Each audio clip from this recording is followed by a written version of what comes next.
প্রায় যাচ্ছিল। হ্যালো, আজকে চলুন রেজাল্টেড কিছু করি। ভালো কথা বলবো নাকি অপমান? ভালো কথা, দিন শেষ।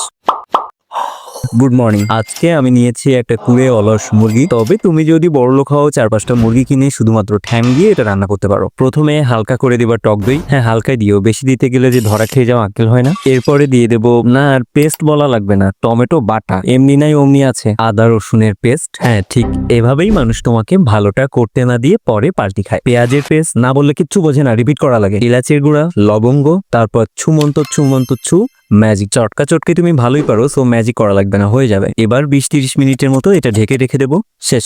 তারপর দিয়ে দেবো বাংলা মদ, সয়াবিন তেল।